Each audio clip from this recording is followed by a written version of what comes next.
Boa tarde a todos e todas. O objetivo dessa postagem é divulgar o nosso culto da Igreja Metodista da Moca, realizado hoje de manhã pelo Reverendo Fernando. Vou colocar o link aqui na descrição.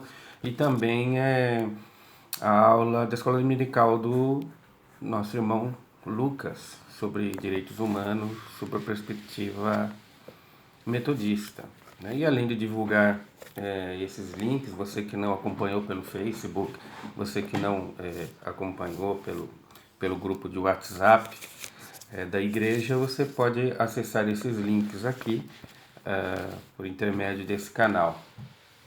E eu gostaria de fazer uma leitura de um texto do reverendo Luciano José de Lima, que foi o pastor da Igreja da Moca e um dos projetos assistenciais da igreja local leva o nome dele. É um texto que ele escreveu no anuário litúrgico do ano de 2009, na Faculdade de Teologia da Igreja Metodista, sobre o Domingo de Ramos, a Marcha Triunfal e a Procissão do Reino. Projeto, resistência e esperança no Domingo de Ramos. Existe uma tendência que convencionou ler a Bíblia como um texto deslocado da realidade do povo.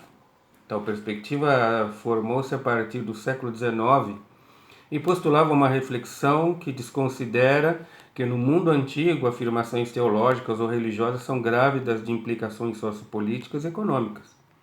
Não há discurso religioso que não parta de um lugar específico da sociedade. Essa leitura da Bíblia inspira-se em uma ótica para a qual religião, política e questões sociais não têm nada a ver uma com a outra. Contudo, mesmo que sejam palavras e conceitos específicos, isso não quer dizer que no contexto das sociedades elas estejam separadas. As afirmações de fé, bem como posturas e experiências religiosas, são mobilizadoras do modo de viver e agir no mundo, com suas implicações sociopolíticas e econômicas. Quando Jesus fala do reino de Deus, ele também está discorrendo sobre o modo das comunidades viverem e agirem na sociedade. Pensar a nossa reflexão bíblica dentro de um contexto mais amplo do quadro social deve inspirar-nos em nossa ação missionária, esta que nos torna agente de transformação no mundo.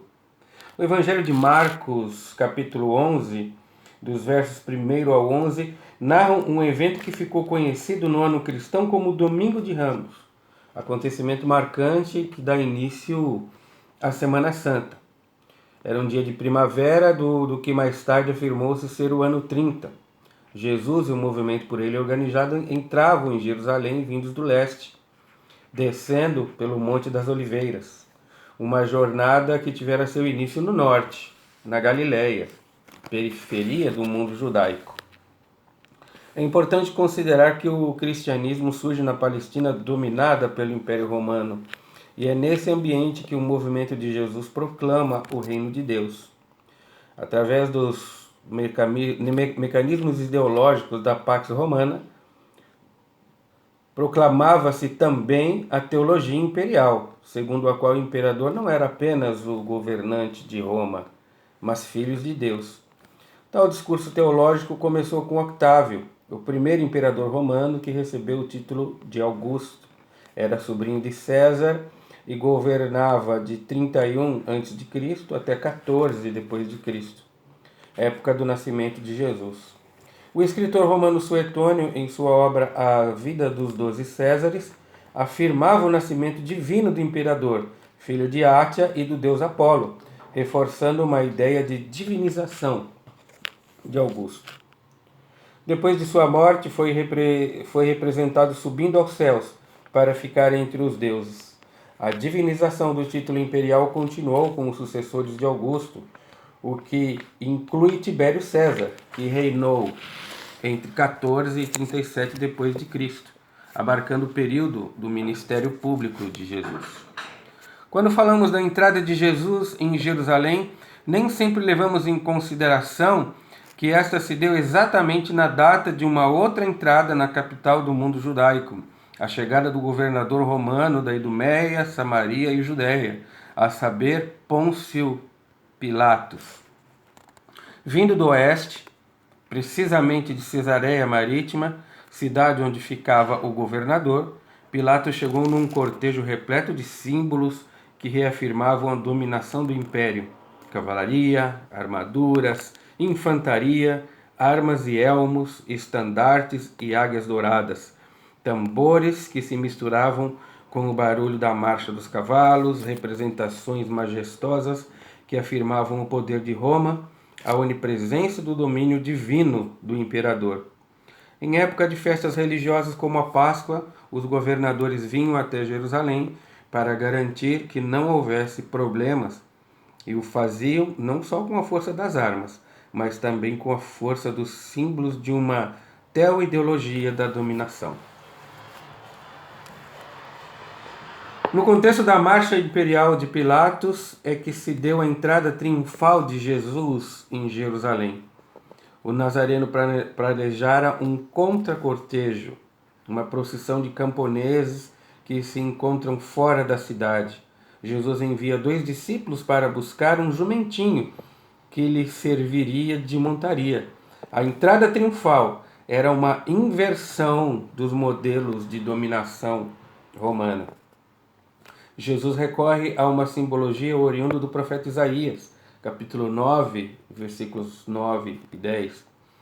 Qual um rei humilde vem montado sobre um jumentinho, desmonta a carruagem de Efraim, dispensa o cavalo de Jerusalém, quebra os arcos de guerra e anuncia a paz.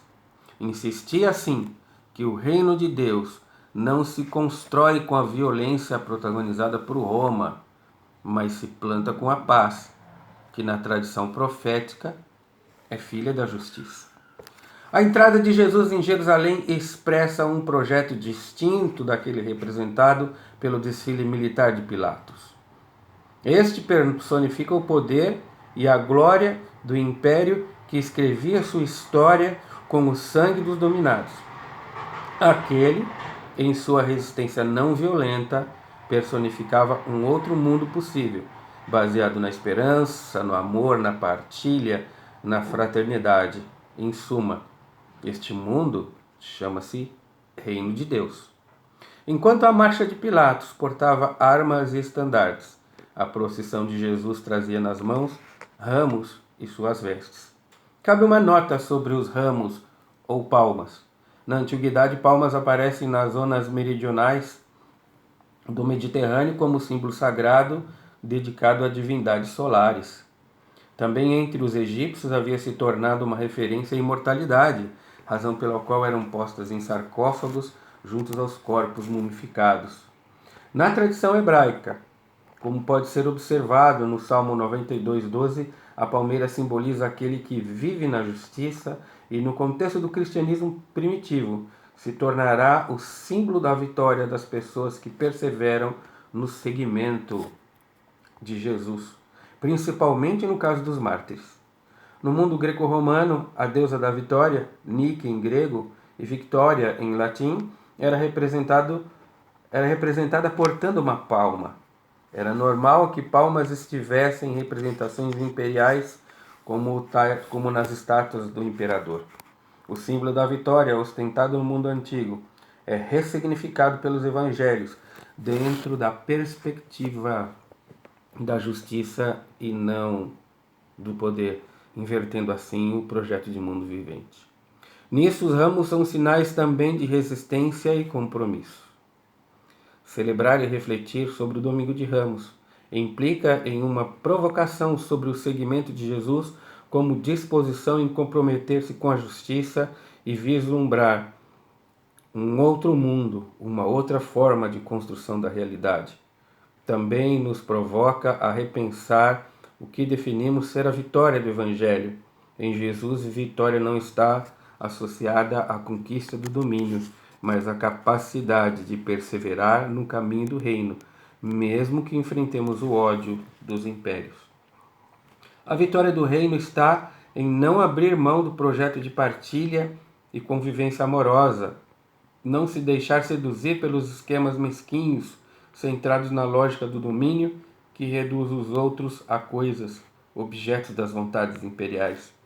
Seguir a Jesus no caminho da humildade, da reumanização, leva-nos a outros sonhos, outros projetos, novos modos de resistências e novas esperanças numa estrada empoeirada com ramos empunhados anunciando a vitória dos não vitoriosos deste mundo, dos desterrados e camponeses da história cuja fé enfrenta a morte a caminho da vida, sonho de ressurreição.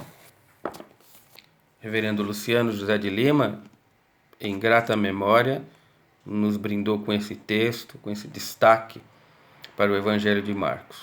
Se você tem observações, se você tem perguntas, pode deixar aqui nos comentários para que nós possamos interagir.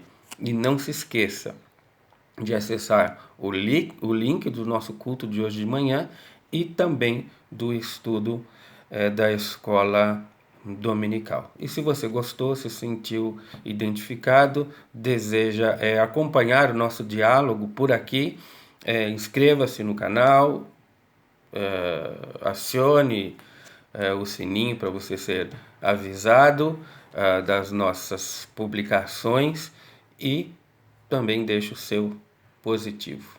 Deus nos abençoe.